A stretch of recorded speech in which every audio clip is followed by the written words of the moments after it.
बिस्मिल्लाहिर्रहमानिर्रहीम। अस्सलाम वालेकुम students, I hope you are doing well. This is your lecture number 4 और आज का लेक्चर हमारा थोड़ा सा ब्रीफ होगा, थोड़ा सा लेंथ में छोटा होगा। That is for the reason कि आज हम लोगों ने इस कोर्स का एक पहला पार्ट कवर करना है जिसमें हम लोगों ने कंपाइलर का फ्रंट एंड जो होता है हम उसके बारे में अपनी डिस्कशन कंप्लीट करेंगे। आज के लेक्चर में हम लोग ट्रीज़ बनाना सीखेंगे जिसको हम लोग प्रिसाइजली पार्सिंग ट्री बोलते हैं। ठीक है, अगर आप थ्योरी ऑफ ऑटोमेटा का कोर्स पढ़ चुके हैं तो आपको ट्रीज़ बनाने की बेसिक्स पहले से कुछ पता होंगी। पार्सिंग ट्री क्या चीज़ होती है, जो हमने लास्ट लेक्चर में पार्सर की आउटपुट पढ़ी थी, उसी आउटपुट से आज हम लोग एक ट्री बनाएंगे जिसको हम लोग पार्सिंग ट्री बोलते हैं। ठीक है, और जब वो ट्री हम बनाने लगेंगे तब मैं आपको बताऊंगा कि पार्सिंग ट्री का कंपाइलर की कंस्ट्रक्शन में क्या रोल होता है। इसी पासिंग ट्री से हम लोग एक और ट्री बनाएंगे जिसको हम लोग बोलते हैं AST। A stand for abstract, S stands for syntax and T stands for tree. So एक तो हम लोग पार्सिंग ट्री बनाएंगे और इसी ट्री की हम लोग एक प्रीसाइज फॉर्म बनाएंगे जिसको हम लोग एब्स्ट्रैक्ट सेंटेक्स ट्री बोलते हैं। ठीक है, ये तो आज का हमारा इंट्रोडक्शन था टॉपिक का। अगर आप लास्ट लेक्चर को रिवाइज करें, लेक्चर नंबर 3, तो लेक्चर नंबर 3 में मैंने आपको बताया था कि आप लोगों ने एक तो हमने डिस्कस किया था कि कंपाइलर के दो पार्ट्स हैं, फ्रंट एंड और बैक एंड। ये चीज़ अब हम बार बार पढ़ चुके हैं। फ्रंट एंड के फर्दर दो पार्ट्स हमारे पास होते हैं, स्कैनर और पार्सर, अगर आप इसको रिकॉल करें तो। और मैंने आपको बताया था कि स्कैनर का काम टोकन्स बनाना होता है, जो कि हम लोगों ने गालिबन पहले लेक्चर के अंदर ही देख लिया था। ये दूसरे लेक्चर के अंदर हम लोगों ने प्रॉपर टोकन्स बनाना शुरू किए थे लेक्चर नंबर 2 में। और फिर मैंने कहा था कि जब ये टोकन्स पार्सर के पास पहुंचे तो पार्सर इनसे ट्री बनाता है, तो लेकिन उससे पहले वो उसकी एक कंस्ट्रक्शन डेवलप करता है पार्सर, जो हम लोगों ने लास्ट लेक्चर में पढ़ी थी। मैं आपको जल्दी से एक चीज़ रिकॉल करवा दूं कि हमारे पास सिंबल्स की दो टाइप्स थी, एक टर्मिनल सिंबल्स थे और एक नॉन टर्मिनल सिंबल्स थे। और मैंने आपको बताया था कि जो हमारे पास टोकनाइजेशन होती है, अगर आप वापस जो है इसकी डेफिनेशन के ऊपर जाएं तो मैंने आपको ये चीज़ यहाँ पे बताने की कोशिश की थी। मैंने कॉन्टेक्स्ट फ्री ग्रामर के टर्म में बताने की कोशिश की था। मैंने आपको बताया था कि जो टर्मिनल सिंबल्स होते हैं ना, ये रिप्लेसेबल नहीं होते या ये चेंज नहीं होते हैं। आई एम सॉरी। और नॉन टर्मिनल सिंबल जो है ये रिप्लेस किए जा सकते हैं। तो जो हमारे पास स्कैनर की आउटपुट होती है वो यूजिंग टर्मिनल सिंबल्स होती है। ठीक है, और अगर आप दोबारा से इसको मजीद रिकॉल करें तो मैंने टेबल के फॉर्म में आपको समझाने की कोशिश की थी कि कुछ टर्मिनल सिंबल्स हमारे पास क्या हैं। ऑप, ये प्लस माइनस मल्टीप्लिकेशन डिवीजन के लिए इस्तेमाल होते हैं। असाइन इक्वल के लिए इस्तेमाल होता है। जब नंबर हो 1 2 3 4 तो ये सिंबल्स हैं। ठीक है, जो आपको नज़र आ रहे हैं ये सिंबल्स हैं। और मैंने आपको पहले भी बताया था कि आप सिंबल्स टर्मिनल और नॉन टर्मिनल अपनी मर्जी से खुद ही डिफाइन करेंगे, क्योंकि हर कंपाइलर की अपनी ग्रामर होती है। ठीक है जी, तो ये टर्मिनल और नॉन टर्मिनल सिंबल असल में कंपाइलर की ग्रामर है। और आईडी हम यूज़ करते थे वेरिएबल के लिए।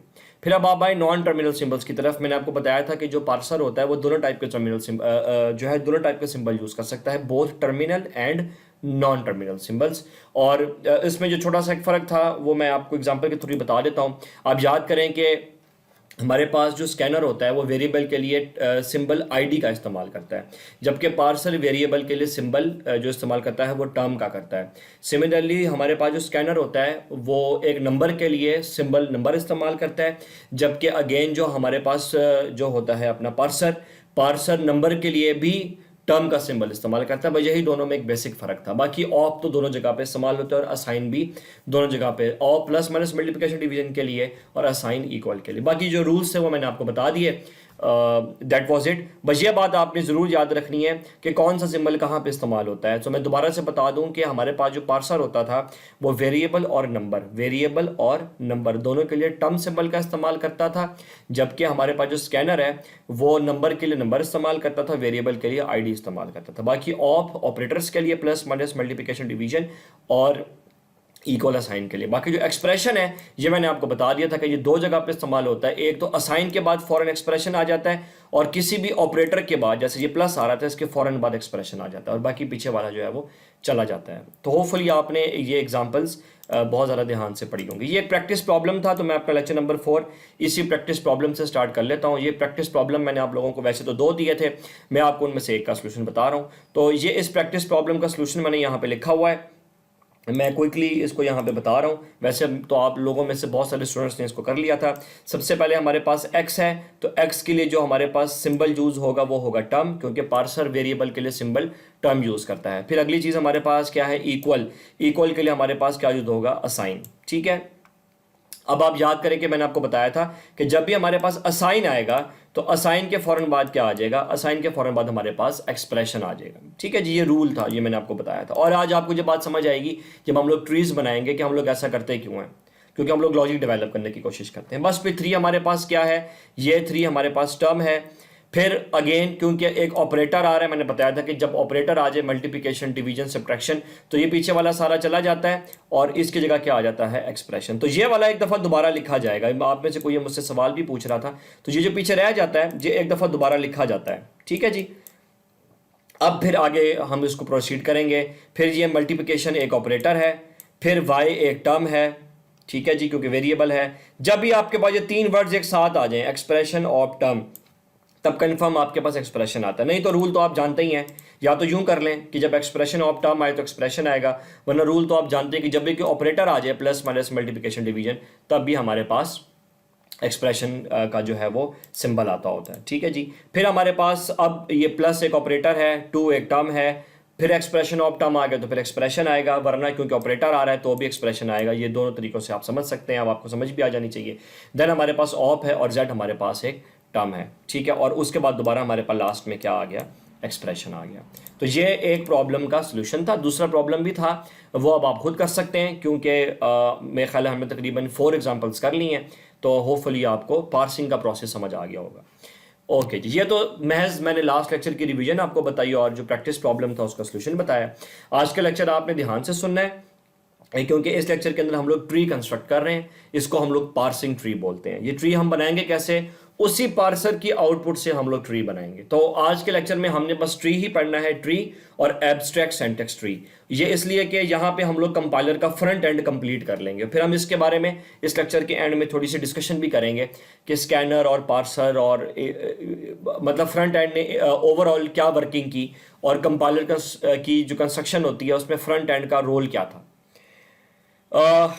ट्री बनाने के लिए मुझे कोई इस बार कोई ग्रामर बताने की ज़रूरत नहीं है, क्योंकि ट्री बनाने के लिए हम लोग दोनों चीज़ों का इस्तेमाल करेंगे, स्कैनर की आउटपुट का भी, मतलब टोकन्स का भी, और पार्सर की आउटपुट का भी। तो जब हम लोग ट्री कंस्ट्रक्ट करते हैं तो ट्री कंस्ट्रक्ट करने के लिए हमें दोनों चीज़ों की ज़रूरत पड़ती है। हम स्कैनर की आउटपुट का भी इस्तेमाल करेंगे, और हम लोग जो है उसकी जो अगली स्टेज होती है हमारे पास, पार्सर की आउटपुट का भी इस्तेमाल करेंगे। हम लोग 2 टाइप के ट्रीज कंस्ट्रक्ट करेंगे। मेरे साथ रिवाइज करें, we will construct 2 type of trees, जिसमें से पहला ट्री हम लोग बनाएंगे उसको सिंपल हम लोग पार्सर ट्री या पार्सिंग ट्री बोलते हैं। ठीक है, तो पहला ट्री तो हमारे पास सिंपल कौन सा होगा, पार्सर ट्री। ठीक है, और दूसरी टाइप का जो ट्री हम लोग बनाएंगे that is known as AST। जो सेकंड टाइप का ट्री हम बनाएंगे that would be known as AST, abstract syntax tree. तो एक ही ट्री के 2 फॉर्म्स होंगी। पहले हम एक जो है ट्री बनाएंगे जो ज़रा डिटेल्ड होगा, उसको हम लोग बोलेंगे कि ये पार्सिंग ट्री है, और उसी पार्सिंग ट्री को हम लोग थोड़ा सा श्रिंक करेंगे, थोड़ा सा मिनिमाइज करेंगे, तो वो एब्स्ट्रैक्ट। देखिए, वर्ड एब्स्ट्रैक्ट का मतलब भी यही होता है कि आप ओवरऑल जो आइडिया होता है उसको कम से कम वर्ड्स के अंदर बताने की कोशिश करते हैं। सो हम लोग उस ट्री की एब्स्ट्रैक्ट फॉर्म बनाएंगे। ठीक है, बहरहाल ये बात आपको समझ भी आ जाएगी जब हम एग्जांपल करेंगे। तो बजाय इसके कि मैं आपको थ्योरी बताऊं, मैं डायरेक्ट एक एग्जांपल पे आ रहा हूं और मैं उसी एग्जांपल के थ्रू ही आपको ट्री कंस्ट्रक्ट करना सिखाऊंगा। तो आपने जरा ये एग्जांपल ध्यान से देखनी। तो आज हम बेसिकली 2 एग्जांपल्स करेंगे। आपने ये दोनों एग्जांपल्स बहुत ज़्यादा गौर से समझनी है, और इसके बाद ही हमारा ये आज हम लोग लेक्चर में करेंगे भी यही। लेकिन ये ट्री बनाना जो है ये थोड़ा सा प्रोसेस एक तो लेंथी है, और जब आप इसको पेपर पे ड्रॉ करेंगे तब ये थोड़ा सा आपको परेशान कर सकता है, इसलिए आपने ज़रा इस चीज़ को ध्यान से समझना है। तो एग्जांपल नंबर 1 आप स्कैनर की याद करें, हमने एक एग्जांपल ली थी, मैं इसी एग्जांपल को दोबारा कंटिन्यू कर रहा हूँ। z is equal to x plus y, और हम लोगों ने इसके ये टोकन्स बनाए थे। मुझे ये बताने की ज़रूरत नहीं है कि टोकन्स कैसे बने। z एक आईडी है, फिर इक्वल के लिए असाइन है। आप याद करें, मैंने आपको बताया था जितने लेटर्स हो, कितने लेटर हैं, z पहला, इक्वल दूसरा, फिर x हमारे पास तीसरा, देन प्लस हमारे पास fourth, then we have y at 5th place. ठीक है, तो जितने हमारे पास नंबर ऑफ लेटर्स या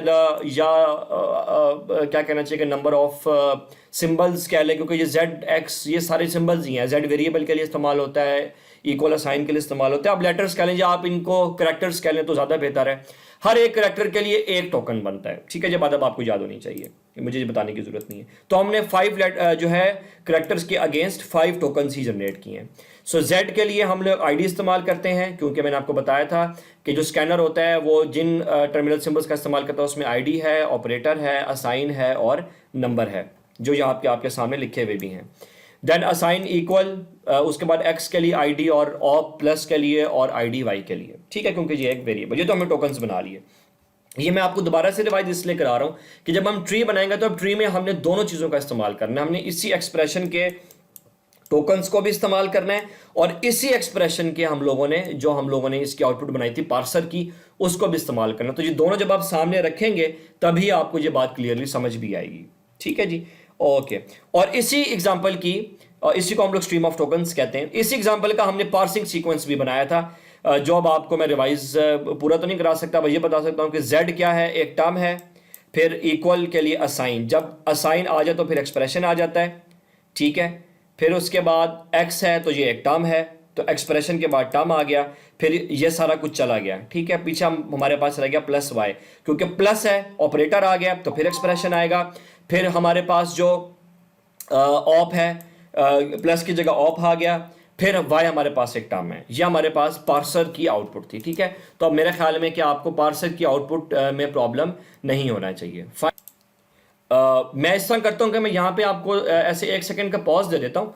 आप काइंडली ज़रा इस एग्जांपल की स्कैनर और पार्सर की आउटपुट को एक दफ़ा से दोबारा देख लें, क्योंकि जो आगे हम लोग अब ट्री बनाने लगे हैं, पार्सिंग ट्री, उसमें हम लोगों ने इन दोनों का इस्तेमाल करना है, जैसे कि आप यहाँ देख रहे हैं। तो ये तभी होगा जब ये एग्जांपल आपको अच्छी तरह से आएगी, तब हम इसका ट्री बना सकेंगे। तो मैं यहीं पर थोड़ी सी देर के लिए पॉज देता हूँ और आप काइंडली इसी के अंदर ज़रा इस एग्जांपल को, जो z is equal to x plus y है, इसको रिवाइज करें, इसकी टोकनाइजेशन को भी और इसकी पार्सर की आउटपुट को भी, फिर हम लोग इसका ट्री कंस्ट्रक्ट करने की कोशिश करते हैं। ओके जी, अगर आपने एग्जाम्पल रिवाइज कर ली है तो अब हम लोग चलते हैं इसकी ट्री की कंस्ट्रक्शन की तरफ।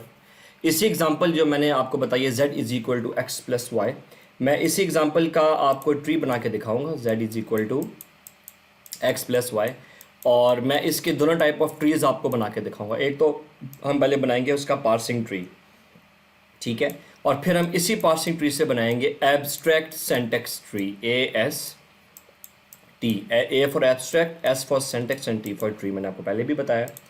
ओके, सो ये आपके पास एक मैंने इसको क्वेश्चन के फॉर्म में कन्वर्ट किया हुआ है कि draw the tree and then abstract syntax tree of following given expression. हमने ये ट्री बनाने के लिए दोनों चीज़ों का इस्तेमाल करना है, इसी एक्सप्रेशन के टोकन्स का भी और इसी एक्सप्रेशन के पार्सर की आउटपुट का भी। तो हमने दोनों चीज़ें यूज़ करनी है। हमने स्कैनर की आउटपुट जो कि टोकन्स है वो भी यूज़ करनी है, और हमने पार्सर की आउटपुट भी यूज़ करनी है, जो हम लोगों ने इसकी पहले से बनाना सीख लिया, ठीक है। तो अब हम लोग सबसे पहले इसका बनाते हैं सिंटैक्स ट्री, जिसको हम लोग पार्सर ट्री भी बोलते हैं। तो एक सिंटैक्स ट्री होता है या पार्सर ट्री होता है, एक एब्स्ट्रैक्ट सिंटैक्स ट्री या एब्स्ट्रैक्ट पार्सर ट्री होता है। तो हम लोग इसको नॉर्मल वर्ड्स में जो सिंटैक्स ट्री होता है उसको पार्सर ट्री बोल देते हैं, और जो मिनिमाइज्ड फॉर्म होती है या ब्रीफ फॉर्म होती है उसको हम लोग एब्स्ट्रैक्ट सिंटैक्स ट्री बोल देते हैं, ठीक है, फाइन। तो यू कैन कॉल इट इधर सिंटैक्स ट्री और यू कैन कॉल इट इधर abstract parser tree, so that is totally fine. और you can call the other one as the abstract syntax tree और एब्स्ट्रैक्ट पार्सर ट्री। तो अभी हम लोग सिर्फ सिंटैक्स ट्री के बारे में डिस्कशन करते हैं या पार्सिंग ट्री के बारे में डिस्कशन करते हैं। ये थोड़ा सा डिटेल्ड ट्री होता है, ठीक है जी। ये मुश्किल नहीं है, सिर्फ एक दफ़ा जैसे कि आपने टोकनाइजेशन का सीक्वेंस समझ लिया था, आपने पार्सर के आउटपुट का सीक्वेंस समझ लिया था, इसमें भी सिर्फ आपने एक सीक्वेंस समझना है। वो सीक्वेंस एक दफ़ा आपको समझ आ गया तो बस वो सीक्वेंस वो हर सवाल में सीक्वेंस वैलिड होगा, कोई इसमें कोई इतनी मुश्किल चीज़ नहीं है। अच्छा जी, ट्री बनाने में स्टेप 1 ये होता है। अब आपने यहाँ से ऑनवर्ड वाली जो डिस्कशन है उसको बहुत ज़्यादा क्लोजली सुनना है, क्योंकि स्टूडेंट समटाइम ट्री बनाने में कंफ्यूज हो जाते हैं। इससे जो ऑनवर्ड सीक्वेंस है वो अब आपने गौर से सुनना है। पहला स्टेप ये होता है कि सबसे पहले आपने पार्सर के आउटपुट पे ज़रा गौर कीजिएगा, ठीक है। मेरे यहाँ राइट साइड पे देखिएगा ज़रा, आप अभी थोड़ी देर के लिए टोकन्स को छोड़ दें और सिर्फ पार्सर के ऊपर गौर करें। अच्छा, पार्सर की आउटपुट में सिर्फ एक्सप्रेशन EXPR, सिर्फ एक्सप्रेशन कितनी दफ़ा है ज़रा ये काउंट कीजिएगा। एक तो ये है जो देखिएगा मैंने यहाँ पे किया, ये तो मेरे पास फर्स्ट टाइम आया, ठीक है। अच्छा, 4th प्लेस के ऊपर, फिर मेरे पास 6th प्लेस के ऊपर एक और एक्सप्रेशन आया, मतलब ये दूसरी बार हो गया, और फिर उसके बाद मेरे पास फाइनली ये 9th प्लेस के ऊपर आ गया तीसरी बार। इसका मतलब ये हुआ कि पार्सर के आउटपुट में टोटल, पार्सर की मेरे साथ रिवाइज करें, इस जो सीक्वेंस है पार्सर का, इसकी आउटपुट में टोटल मेरे पास जो वर्ड या जो सिंबल है, वर्ड भी कहना ठीक है, जो सिंबल एक्सप्रेशन है जो कि एक नॉन टर्मिनल सिंबल है, वो 3 टाइम्स अपीयर हुआ है। ठीक है, मैं इनकी बात नहीं कर रहा, एक्सप्रेशन टर्म में भी एक्सप्रेशन है, लेकिन मैं कह रहा हूं ओनली एक्सप्रेशन कितनी दफा अपीयर हुआ है, सिर्फ एक्सप्रेशन, वो मेरे पास हुआ है 3 टाइम्स। ठीक है, तो अब होता क्या है, जब आप ट्री बनाने लगते हैं तो सबसे पहले तो आपने काउंट कर लेना होता है कि मेरे पास सिंबल एक्सप्रेशन पार्सर की आउटपुट में, ये जो पार्सर की आउटपुट है, इसकी आउटपुट में एक्सप्रेशन का जो सिंबल है वो कितनी दफ़ा आया है। 1, देखिए मैं टिक कर रहा हूँ, ज़रा यहाँ गौर कीजिएगा, 1 2 एंड 3, तो 3 टाइम्स आया है। तो ये मैंने काउंट कर लिया। This is your step number 1 कि सबसे पहले आपने पार्सर की आउटपुट में चेक करना है कि सिंबल एक्सप्रेशन कितनी दफ़ा अपीयर हो रहा है। ओके, अच्छा, फिर आपने क्या करना है कि जितनी दफ़ा वो अपीयर हो रहा है उतनी दफ़ा आपने उसको एक ओवल शेप में लिख देना है। अच्छा, ये मैं बात क्लियर करता चलूँ कि जो शेप नॉर्मली ओवल होती है, ओवल शेप होती है, एक सर्कुलर होती है, एक सर्कुलर की जो थोड़ी सी डिफॉर्म जो शेप होती है उसको हम ओवल बोलते हैं। आप चाहें तो यहाँ पे परफेक्ट सर्कल भी बना सकते हैं, डजेंट मैटर, चाहे आप सर्कल बना दें चाहे आप उसको ओवल शेप में बना दें, इसमें कोई इशू नहीं है। ठीक है, तो मैंने इसको यहाँ पे ओवल शेप बनाने की कोशिश की है और मैंने इस ओवल शेप के अंदर लिखा हुआ है EXPR। और अब आप गौर करें कि यह मैंने EXPR ओवल शेप में कितनी बार लिखा है, 3 टाइम्स, क्योंकि मेरे पार्सर की आउटपुट में एक्सप्रेशन कितनी दफ़ा आ रहा था, 3 टाइम्स, 1 2 3। अच्छा, दूसरा सवाल ये उठता है कि मैंने ऐसा किया क्यों है। असल में जब आप ट्री बनाते हैं तो ट्री असल में फॉलो होता है एक्सप्रेशन टू एक्सप्रेशन। ठीक है, ये मैंने आपको बात लास्ट लेक्चर में भी बताई थी कि ये बात आपको मैं नेक्स्ट लेक्चर में, मतलब आज के लेक्चर में क्लियर करूंगा कि क्यों हम लोग एक्सप्रेशन को बार बार लेके आते हैं, क्योंकि हमने कंपाइलर को अपना गिवन इनपुट समझाना होता है। ठीक है, तो अभी जब हम ये ट्री ड्रॉ करूंगा, जब मैं ये ट्री ड्रॉ करूंगा तो आपको ये बात क्लियर होगी कि मैं ऐसा क्यों कर रहा हूँ। ओके, तो अभी मैं ज़रा डिस्कशन को थोड़ा रिड्यूस करता हूँ और मैं ट्री की कंस्ट्रक्शन की तरफ आता हूँ। तो ट्री की कंस्ट्रक्शन में पहला स्टेप तो बड़ा सिंपल सा है और वो ये है कि आपने सिर्फ पार्सर की आउटपुट में काउंट करना है कि कितने number of times symbol expression appear हुआ है और उतनी दफ़ा आपने उसको एक ओवल शेप में यहाँ पे लिख देना है। ये मैंने थोड़ा सा इसको टिल्ट करके इसलिए लिखा है क्योंकि जब ट्री कंस्ट्रक्ट होगा तो इसकी ब्रांचेस बनेंगी। इसकी क्या बनेंगी, ब्रांचेस। तो क्योंकि मेरे पास स्पेस नहीं है तो मैंने इसको टिल्ट बनाया ताकि ब्रांचेस नीचे ड्रॉ करने में आसान। जब ये ट्री बनेगा आपको मेरी बात क्लियर भी हो जाएगी। ठीक है जी, इसको हम लोग जहाँ तक मैं रिकॉल करता हूँ कि थ्योरी ऑफ ऑटोमेटा में शायद इसको पेरेंट और चाइल्ड के नाम से भी बोलते हैं, पेरेंट नोड्स और चाइल्ड नोड्स। ठीक है, या रूट और ब्रांचेस भी कहते हैं, वो मैं जब ट्री एंड हो जाएगा तब मैं आपको बता दूंगा। ठीक है जी, अच्छा जी, यहाँ पे पहली बात तो ये मेरे पास कंप्लीट हुई। फिर हम इन तीनों एक्सप्रेशंस को एरो के साथ ज्वाइन कर देते हैं, दैट्स इट। ये एक्सप्रेशन इसके साथ ज्वाइन हुआ एक एरो के साथ और ये एक्सप्रेशन इसके साथ ज्वाइन हुआ इस एरो के साथ, एंड दैट्स इट। तो आप जरा दोबारा से इसको देख लीजिएगा, मैं दोबारा बता रहा हूं। मेरे इस एक्सप्रेशन z = x + y की पार्सर के आउटपुट में एक्सप्रेशन का सिंबल 3 टाइम्स आया था, इसलिए मैंने 3 टाइम्स एक्सप्रेशन को एक ओवल शेप में लेकर यहां बना दिया। ये बेसिकली नोड्स कहलाते हैं, मैं लिख देता हूं NODES, नोड्स। कुछ लोग इसको पेरेंट नोड या चाइल्ड नोड के नाम से भी फिर बायोमेट्रिक नोड कहते हैं, मैं फिलहाल इसको नोड्स कह रहा हूं। और इसके बीच में मैंने एक्सप्रेशंस लिख दिया 3 टाइम्स और फिर मैंने सिंपली इनको आपस में कनेक्ट कर दिया। ठीक है, ये तो मेरे पास स्टेप 1 कंप्लीट हुआ, जो कि मेरे ख्याल में बहुत आसान था और आपको समझ भी आ गया होगा।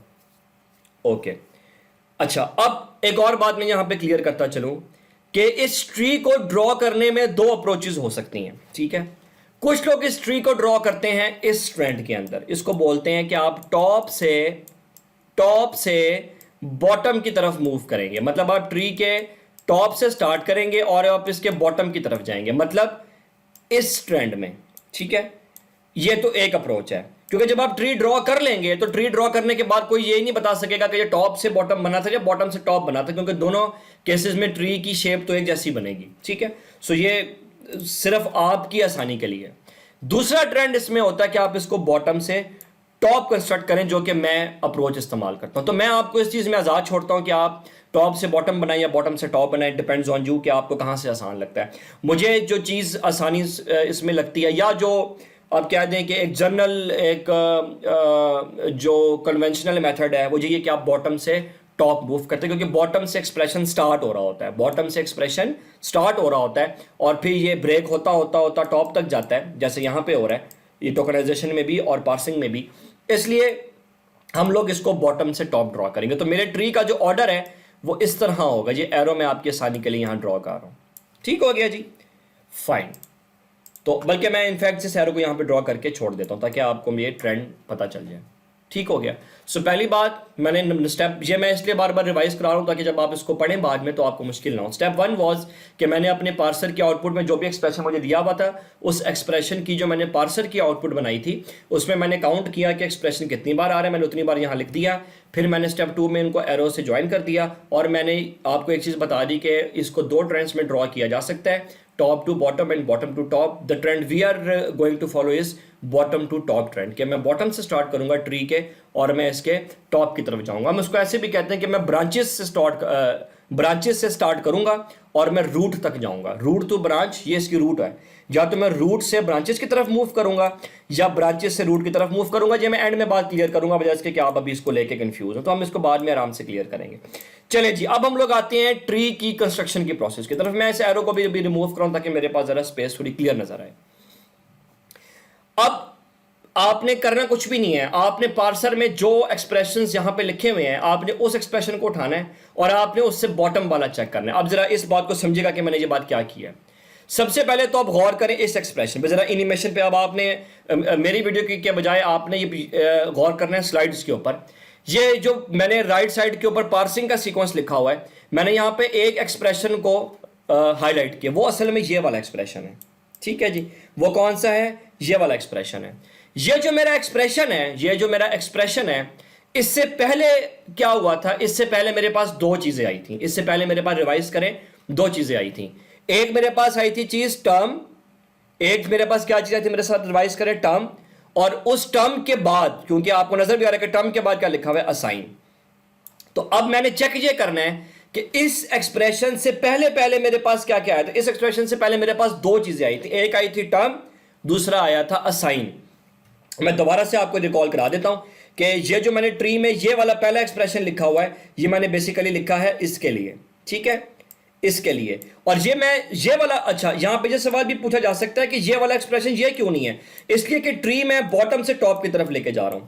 ये जो एक्सप्रेशन है यहां पे ट्री आके खत्म हो जाएगा, तो इसलिए ये सबसे आखिरी वाला या रूट है ट्री की, और ये ट्री का सबसे टॉप है। टॉप इन द सेंस कि ये ट्री की ब्रांचेस है। वैसे तो ये बॉटम है, लेकिन ये ट्री की ब्रांचेस होती हैं सारी, और ये ट्री की रूट होती है। तो मैं ब्रांचेस से रूट की तरफ या बॉटम से टॉप की तरफ मूव कर रहा हूं। तो मेरे पास पहला एक्सप्रेशन ये वाला है। ठीक है, ये बात कंप्लीट हो गई। और इस एक्सप्रेशन से पहले 2 चीजें आई थी। इस एक्सप्रेशन से पहले 2 चीजें आई थी। कौन सी? एक आई थी टर्म और एक आई थी असाइन। ये चीज आप यहां से भी बड़ी इजीली वेरीफाई कर सकते हैं कि इस एक्सप्रेशन से आप पीछे वाला देख लें, इस एक्सप्रेशन से पीछे वाला देख लो तो मेरे पास क्या आ रहा है? टर्म और असाइन। ठीक हो गया। तो अब ये ट्री आगे कैसे चलेगा? अब जरा इस बात पे आपने गौर करना है। ये जो एक्सप्रेशन मेरे पास है, ये जो मेरे पास एक्सप्रेशन है ये वाला, ये ब्रेक होगा अब 2 चीजों में। ये ब्रेक होगा अब 2 ब्रांचेस में या 2 चीजों में। किन किन 2 चीजों में? एक तो ये ब्रेक होगा, ये वाला एक्सप्रेशन एनिमेशन में, ये वाला जो एक्सप्रेशन है ये ब्रेक होगा 2 चीजों में। नंबर 1, एक तो ये ब्रेक होगा टर्म में, ये वाली टर्म। ठीक है, ये मैंने ऊपर वाली इसलिए हाईलाइट नहीं की क्योंकि ये टर्म पहले स्टेप में टर्म आई थी, फिर असाइन आया था। ठीक है, इसलिए मैंने नीचे वाले टर्म को हाईलाइट किया, इसलिए मैंने इस वाले को हाईलाइट नहीं किया। ठीक है, मैंने नीचे वाले को हाईलाइट किया। अब आप दोबारा देखें कि मेरे पास ये वाला एक्सप्रेशन है, ये वाला एक्सप्रेशन, और मैंने इस एक्सप्रेशन को ब्रेक किया 2 चीज़ों में। एक चीज़ थी टर्म और दूसरी चीज़ थी असाइन। ठीक हो गया। तो आपने कुछ भी नहीं करना, इससे नीचे नीचे जो भी हुआ था मैंने उसको, ये तो मैं इसलिए कंसिडर नहीं कर रहा क्योंकि इसके साथ ना टर्म है, ना साइन है, ना एक्सप्रेशन है, इसलिए ये तो काउंट ही नहीं हो सकता। मेरे ख्याल ये बात आप भी समझ सकते। इसलिए पहले स्टेप वाली चीज़ तो सिर्फ आपका होल एक्सप्रेशन होता है, बात तो स्टार्ट ही दूसरे स्टेप से होती है। तो इसका मतलब है कि पहले जो मेरे पास पहला एक्सप्रेशन था, पहला फर्स्ट, वो जो पहला एक्सप्रेशन था वो मैंने यहाँ पे लिखा, और वो एक्सप्रेशन स्प्लिट हो रहा था मेरे पास 2 चीज़ों में। किन 2 चीज़ों में वो स्प्लिट हो रहा था? एक तो टर्म में, इस टर्म में, और दूसरा वो स्प्लिट हो रहा था किसमें? इस असाइन में। ठीक हो गया जी, यहां तक बात होगी खत्म। अच्छा, यहां पे अब हम थोड़ी देर के लिए पार्सर को भी अब इग्नोर करेंगे। अब थोड़ी देर के लिए पार्सर को अब इग्नोर कर दें, पार्सर का काम अब थोड़ी देर के लिए खत्म हो रहा है। अच्छा, अब आप एक बात मुझे बताएं कि पार्सर जो होता है, पार्सर वो टर्म किस चीज के लिए इस्तेमाल करता है? जरा वीडियो पॉज करके सोचें कि पार्सर टर्म किन 2 चीजों के लिए इस्तेमाल करता है। ओके, पार्सर टर्म दो चीज़ों के लिए इस्तेमाल करता है, एक इस्तेमाल करता है नंबर के लिए, एक इस्तेमाल करता है वेरिएबल के लिए। अब कंपाइलर को कैसे पता चलेगा ट्री से कि ये टर्म जो है ये नंबर है या वेरिएबल है? इसका मतलब है कि मुझे बताना पड़ेगा कि ये क्या है। और बोल तो ट्री में लिखा हुआ है कि हमने जो टर्म इस्तेमाल किया है, ये देखिएगा, ये टर्म हमने इस्तेमाल किया है z के लिए, ठीक है, और असाइन हमने इस्तेमाल किया है इक्वल के लिए। ये मुझे बताने की जरूरत भी नहीं है। लेकिन अब हम यहां पे इस्तेमाल करेंगे टोकन्स का। टोकन का इस्तेमाल हम यहां पे इसलिए करेंगे कि देखें, टर्म नंबर भी हो सकता है, टर्म वेरिएबल भी हो सकता है। तो अब मैं यहां पे लिखूंगा, अब जरा गौर आपने करना है। अच्छा, मैं पहले आपको यह बता दूं कि पार्सर के अंदर ये टर्म क्या है। पार्सर के अंदर ये टर्म थी z। ये टर्म क्या थी, मैं यहां लिख देता हूं z, और असाइन तो इक्वल था, जो आपको यहां पे नजर भी आ रहा है, ये वाला मैं हाईलाइट भी कर रहा हूं, ये क्या था, इक्वल था। ठीक हो गया, अब मैं इसको अरेज कर रहा हूं। अब मैं यहां पे फर्दर इस टर्म और असाइन को डिफाइन करूंगा, जिसके लिए अब मैं इस्तेमाल करूंगा टोकन्स का। अब जरा देखिएगा, ये टर्म क्या चीज है। मैंने टर्म की जगह लिखा, मैंने यहां पे गौर करें, जहां पे टर्म को मैं हाईलाइट कर रहा हूं, मैंने टर्म की जगह लिखा, इस टर्म की जगह मैंने लिखा, क्या लिखा, IDZ, जो कि असल में हमारा पहला टोकन है।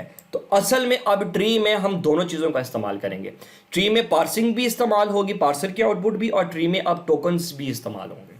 ठीक हो गया। आई होप को आपको ये मेरी बात यहां तक क्लियर हो गई होगी। तो मैं दोबारा से बता दूं कि मैंने सबसे पहले ये एक्सप्रेशन लिखा, ये मैं हाईलाइट कर रहा हूं। ये एक्सप्रेशन दो चीज़ों में डिवाइड हो रहा था, टर्म में, ये वाली टर्म में, और इस वाले असाइन में। ये टर्म क्या थी, ये टर्म असल में z थी और असाइन इक्वल था। लेकिन z क्या है, अब z, ये जो टर्म है ये क्या है, असल में ये टर्म थी z, लेकिन z क्या है, ये z असल में ID है। ये काम मैं इसलिए कर रहा हूं क्योंकि टर्म नंबर भी तो हो सकता था। तो कंपाइलर अब इस ट्री, यही तो बात है कि कंपाइलर असल में इस ट्री में पूरी चीज समझ रहा है कि ये टर्म है, और अगर टर्म है तो वेरिएबल है या नंबर है। तो अब दोनों का इस्तेमाल हो रहा है, टोकन्स का भी और पार्सर के आउटपुट का भी। अब असल में हो ये रहा है कि पार्सर पूरे एक्सप्रेशन में एक एक चीज को कंप्लीटली ड्रॉ कर रहा है, ताकि कंप्यूटर के अंदर जो सेंट्रल प्रोसेसिंग यूनिट है उसको एक एक चीज की समझ आ जाए। मेरे ख्याल अब आपको बात समझ आ रही है कि हम लोग कहाँ पे जाना चाह रहे हैं। और असाइन क्या चीज है, असाइन का जो मेरे पास टोकन है, मैं यहाँ पे असाइन का जो टोकन है वो मेरे पास है असाइन इक्वल। ठीक है, तो ये टर्म क्या थी, पहले मैं आपको दोनों जगह बता देता हूं। टर्म पार्सर में क्या थी, यहां पे देखें राइट साइड पे, टर्म पार्सर में क्या थी, z, और असाइन क्या था, इक्वल। z का टोकन क्या है, IDZ, और असाइन का टोकन क्या है, असाइन इक्वल। ये मेरे पास ट्री का एक पहला एक्सप्रेशन ड्रॉ हो गया। ये मैंने ट्री का, ये मैं यहां हाईलाइट कर रहा हूं, ये वाला पोर्शन मैंने ड्रॉ कर लिया। अब आपको शायद मेरी बात समझ आई हो कि हम बार बार एक्सप्रेशन इसलिए लिखते हैं क्योंकि अब आप देख रहे हैं कि महज एक सिंपल लिखी हुई चीज z is equal to x plus y, एक सिंपल लिखी हुई चीज जो आपके लिए समझना मुश्किल नहीं है, हम उसको पता नहीं किस किस चीज में ब्रेक कर रहे हैं। पहले टोकन्स बनाते हैं, फिर पार्सिंग करते हैं, फिर ट्री बनाते हैं। ये हम इसलिए कर रहे हैं क्योंकि ये जो सेंट्रल प्रोसेसिंग यूनिट है ना, ये आपकी प्रोग्रामिंग लैंग्वेज को तब तक नहीं समझ पाएगा जब तक आप इसके लिए चीज़ को कंप्लीटली आसान नहीं करेंगे। यही तो काम कंपाइलर में होता है, और इस कोर्स में हमने पढ़ना भी चाहिए कि कंपाइलर किस तरह हमारी दी गई इंस्ट्रक्शंस को CPU की लैंग्वेज में कन्वर्ट कैसे करता है, जिसमें ये पहली चीज़ होती है कि आप कंप्लीटली एक्सप्रेशन को ब्रेक कर देते हैं एक ट्री की फॉर्म में, ताकि उसका एक ओवरऑल स्ट्रक्चर हमारे सामने क्लियर हो जाए। तो मैं चाहूंगा कि अगेन मैं स्लाइड को क्लियर कर रहा हूं, आप अगेन इस वीडियो को यहां पॉज करें और आप स्लाइड्स खोलें, बेसिक आप पेपर और पेज ले लें, और ये जो मैंने सारे स्टेप्स आपको समझाए हैं आप काइंडली इन स्टेप्स को दोबारा समझें, क्योंकि एग्जांपल नंबर 2 मैं ज़रा फास्ट जो है तरीके से कराऊंगा, इसलिए इस एग्जांपल को यहाँ तक समझना बहुत ज़रूरी है। तो आप इसको पॉज करें और देखें कि कैसे हमने इस वाले पार्ट को पार्सर की आउटपुट और टोकन्स की को यूज़ करते हुए हमने इस पार्ट को कैसे ड्रॉ किया। तो पॉज द वीडियो, या वीडियो को जो है आप रिवाइंड करें और ज़रा आप देखें कि जी कैसे हुआ है। ओके, अगर आपने इस चीज़ को रिवाइज कर लिया है तो अब हम आगे ट्री को कंस्ट्रक्ट करने का प्रोसेस कंटिन्यू करते हैं। उसके बाद हमारे पास आ रहा है अगला एक्सप्रेशन, जो कि बेसिकली मैं यहाँ हाईलाइट करूँ, आपने काइंडली स्लाइड्स पे गौर रखना है। ये मेरे पास अगला एक्सप्रेशन है जो मैंने यहाँ हाईलाइट भी कर दिया है, ठीक है। अच्छा, इस एक्सप्रेशन से अगर आप एक स्टेप पीछे जाएँ तो आपको नज़र आता है कि सिर्फ एक ही चीज़ है जो कि क्या है, सिर्फ टर्म है।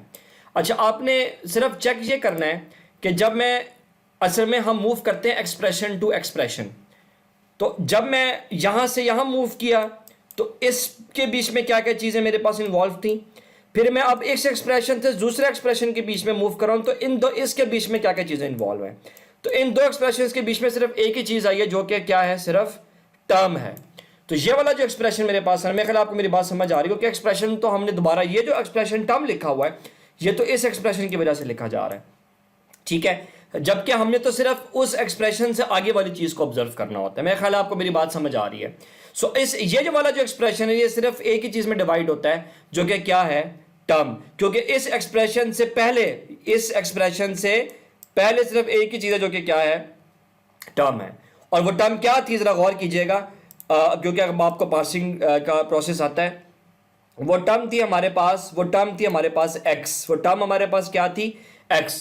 तो अब मैं यहाँ पे इसको मैं अरेज करके आपको बता दूं कि ये वाला जो एक्सप्रेशन है, ये वाला जो एक्सप्रेशन है ये सिर्फ एक चीज में स्प्लिट होगा, जो कि क्या है, हमारे पास टर्म है। और ये टर्म हमारे पास क्या है, ये असल में थी x, ये हमारे पास टर्म क्या थी, x। लेकिन मैंने आपको बता दिया कि जब आप यहाँ पे जो टर्म लिखेंगे, टर्म के नीचे वो आप टोकन लिखेंगे। तो अब मैं इस टर्म जो कि x थी वो x, देखें अब यही प्रॉब्लम है कि या टर्म वेरिएबल भी हो सकती है, टर्म नंबर भी हो सकता है, ठीक है। सीपीयू को इस बात का नहीं पता, तो सीपीयू दोनों की मदद हासिल करेगा, पार्सर की भी और स्कैनर की भी।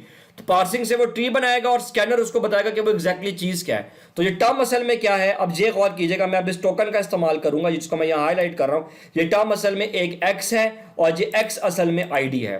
ये id से क्या पता चल रहा है कि ये जो टर्म x है, ये id बता रहा है कि ये जो टर्म x है ये असल में एक वेरिएबल है। id स्टैंड्स फॉर आइडेंटिफायर, मैंने आपको ये चीज पहले भी बताई थी। तो मेरे पास ये दूसरा एक्सप्रेशन वाला जो पोर्शन था वो भी कंप्लीट हो गया। ये पहला एक्सप्रेशन वाला पोर्शन कंप्लीट हुआ, ये दूसरा कंप्लीट हुआ। ये वाला जो मैंने ट्री बनाया है ये मेरे पास फर्स्ट के लिए है, और ये जो मैंने सेकंड वाला ड्रॉ किया है ये वाला पार्ट ये मेरे पास सेकंड के लिए। लास्ट में मेरे पास ये वाला एक्सप्रेशन रहेगा जिसको मैं यहाँ हाईलाइट कर रहा हूँ, ये वाला एक्सप्रेशन रह गया, ठीक है। हम देख लेते हैं कि ये भी किस में डिवाइड हो रहा है।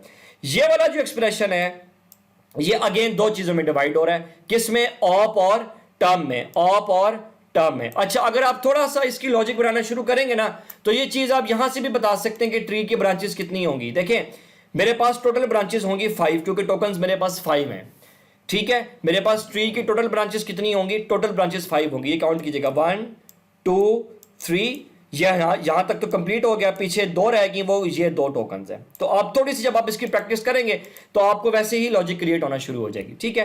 अब मेरे पास बारी आ गई इस वाले एक्सप्रेशन की, ठीक है। इस वाले एक्सप्रेशन को मैं दोबारा हाईलाइट कर लेता हूं, ये वाला एक्सप्रेशन जो मैं हाईलाइट कर रहा हूं, ये वाला जो एक्सप्रेशन है ये 2 में डिवाइड होता है। ये वाला एक्सप्रेशन 2 में डिवाइड होता है, एक ऑप में, एक ऑप में।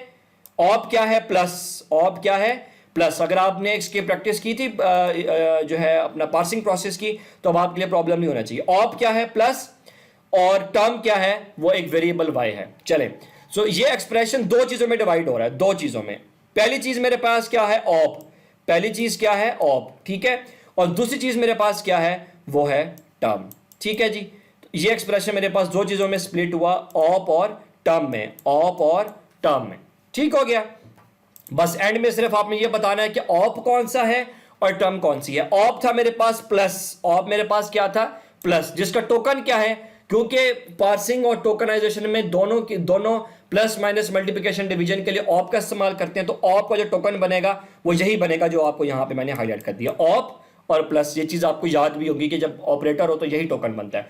और टर्म का जो टोकन बनता है, टर्म असल में क्या थी, वाई, और वाई क्या है, यह असल में एक आइडेंटिफायर है। और जो टर्म क्या है मेरे पास, टर्म मेरे पास है ID Y, and that's it, that was the process of drawing the tree. अगर आपको ये ट्री ड्रॉ करना आ गया तो दैट वाज इट, हमने यही ट्री बनाना था।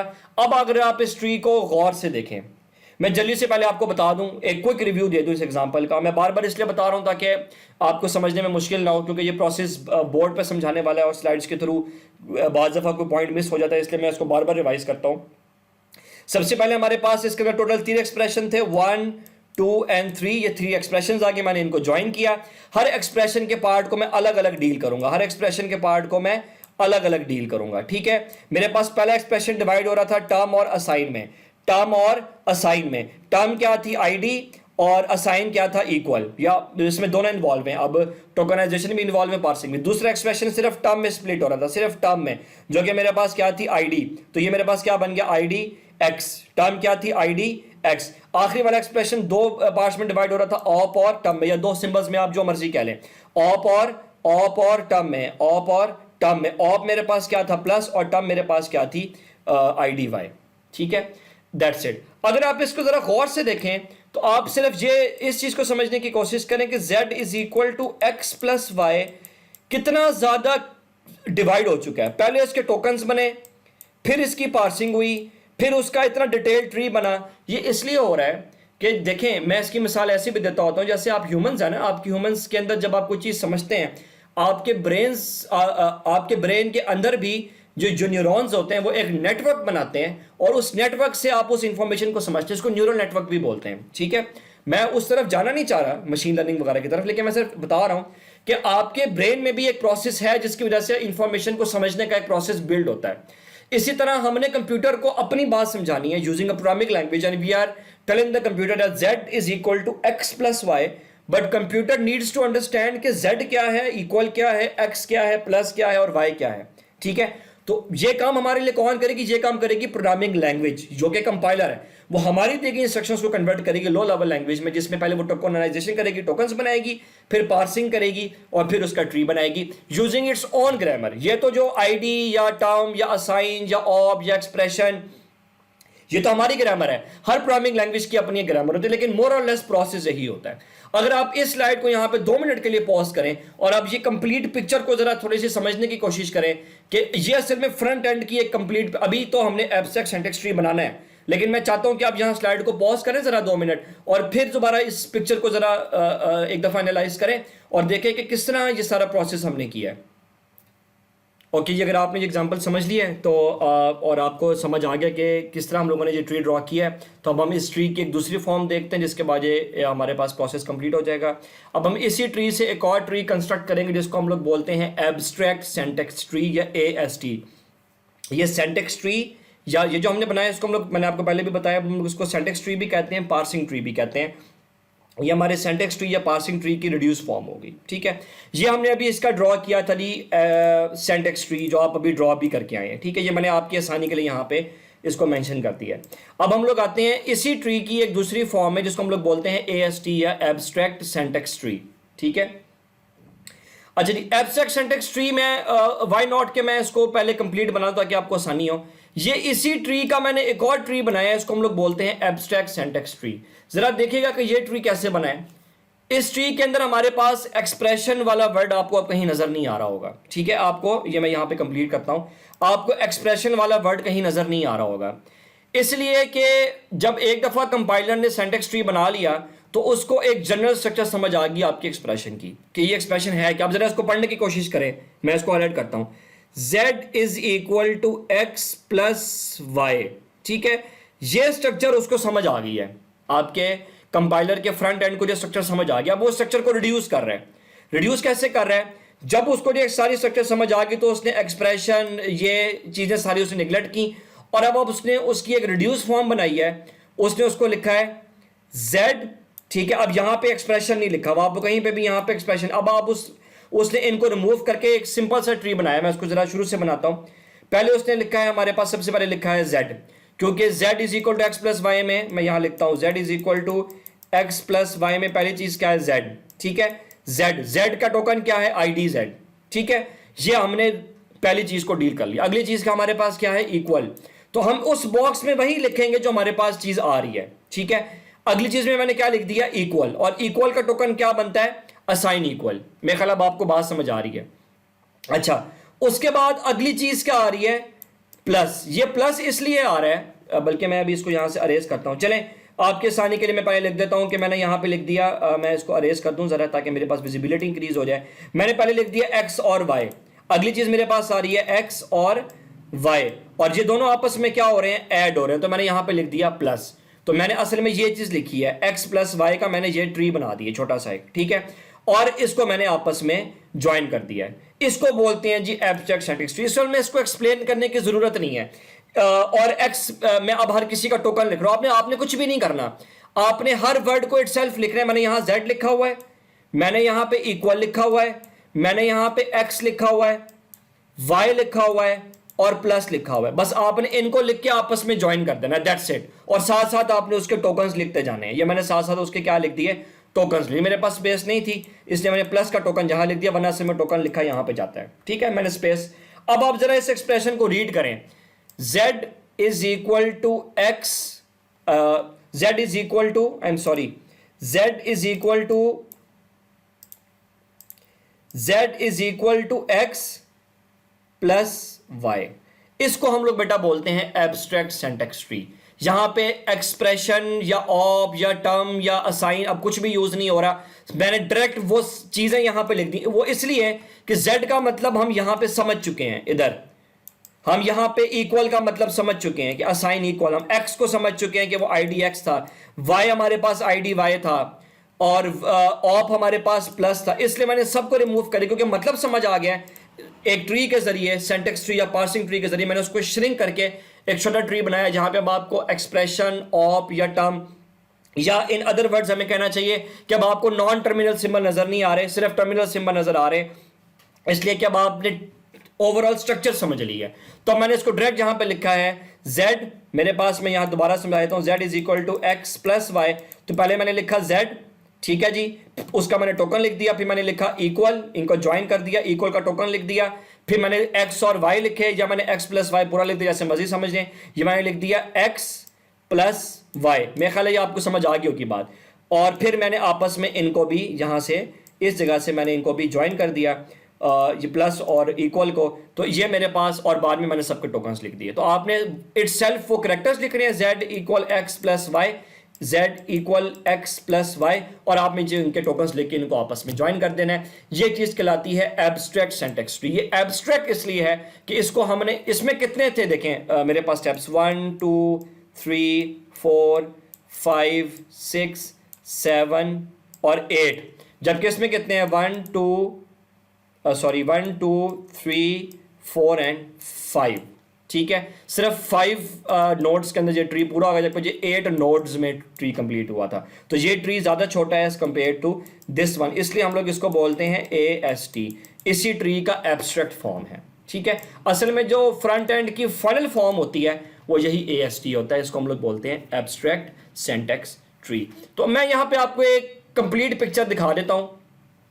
ये एक कंप्लीट पिक्चर है, ठीक है जी। हमारे पास इनपुट एक्सप्रेशन के पहले टोकन्स बने। मैं आपको चाहूंगा कि आप जरा इसको याद करें कि पहले स्कैनर क्या होता है, टोकन्स बनाता है, फिर टोकन्स की पार्सिंग होती है, फिर पार्सिंग का ट्री बनता है। तो ये आज असल में हमने फ्रंट एंड कंप्लीट कर लिया। अगर आप इस चीज को जरा समझे कि फ्रंट एंड में हमने एक एक्सप्रेशन लिया, z इज इक्वल टू, मैं यहां लिख देता हूं, z is equal to x plus y. सबसे पहले मैंने उसके टोकन्स बनाए, फिर मैंने उसकी पार्सिंग की, फिर मैंने उसका पार्सिंग ट्री बनाया, और पार्सिंग ट्री से मैंने उसका एब्स्ट्रैक्ट सिंटैक्स ट्री बनाया। ये मेरे पास असल में फाइनल आउटपुट है, ये मेरे पास फाइनल आउटपुट है फ्रंट एंड की। फ्रंट एंड के याद करें दो पार्ट्स होते हैं, स्कैनर और पार्सर। स्कैनर टोकन्स बनाता है और पार्सर ट्री बनाता है। तो असल में टोकन्स बने और पार्सिंग ट्री बना। अब आप खुद यहाँ पे देख लें कि ये जो हमने सिंपल एक्सप्रेशन को z is equal to x plus y जैसे सिंपल एक्सप्रेशन को हमने कितने ज़्यादा चीज़ों में स्प्लिट कर दिया, इसलिए ताकि कंप्यूटर के जो सेंट्रल प्रोसेसिंग यूनिट है उसको हमारी बात इजीली समझ आ जाए। असल में प्रोग्रामिंग लैंग्वेज का काम यही होता है जो आपको नज़र आ रहा है। जो प्रोग्रामिंग लैंग्वेज ये प्रोसेस जितना ज़्यादा ईजी करेगी CPU के लिए, वो उतना अच्छा कंपाइलर होगा। लोअर लेवल लैंग्वेजेस में हम इसके उनको लो लेवल लैंग्वेज कहते हैं क्योंकि ह्यूमंस के लिए मुश्किल होती हैं, ठीक है। जो लैंग्वेज ह्यूमन के लिए आसान होगी वो लैंग्वेज को CPU की लैंग्वेज में कन्वर्ट करना मुश्किल होगा। मतलब जो लैंग्वेज ह्यूमन के करीब है ना, वो लैंग्वेज CPU से दूर है, ठीक है। जो लैंग्वेज ह्यूमन से दूर है वो CPU के करीब है, उसमें पार्सिंग टोकनाइजेशन हमें करने में मुश्किल नहीं होगी। लेकिन जो लैंग्वेज हमारे करीब होगी उसके अंदर पार्सिंग, टोकनाइजेशन और वो चीज़ें मुश्किल होती जाएंगी। लेकिन क्योंकि हमारे पास कंप्यूटर्स की प्रोसेसिंग पावर बढ़ गई है, इसलिए ये प्रोसेस करना हमारे लिए मुश्किल नहीं है। यहाँ ये वीडियो का पार्ट काफ़ी ज़्यादा लंबा हो गया और मैं नहीं चाहता कि आपको बाद में व्यू करने में प्रॉब्लम हो। तो जो एग्जाम्पल नंबर 2 है हमारे पास, वो अब हम नेक्स्ट इस लेक्चर के नेक्स्ट पार्ट में करते हैं। सो आप प्लीज़ लेक्चर के पार्ट नंबर 2 में जाएं और हम वहाँ पे एग्जाम्पल नंबर 2 करते हैं। और मैं चाहूँगा कि आप पार्ट नंबर 2 के अंदर जो एग्जाम्पल हम कर रहे हैं वो करने से पहले आप इस एग्जाम्पल को जो हमने किया उसको आप एक दफ़ा फिर रिवाइज करें और देखें कि कैसे हमने पार्सिंग ट्री बनाया और वहाँ से हमने कैसे एब्स्ट्रैक्ट सिंटैक्स ट्री बनाया। तो अब इंशाल्लाह हम लोग जो है इस वीडियो के पार्ट नंबर 2 में मिलेंगे।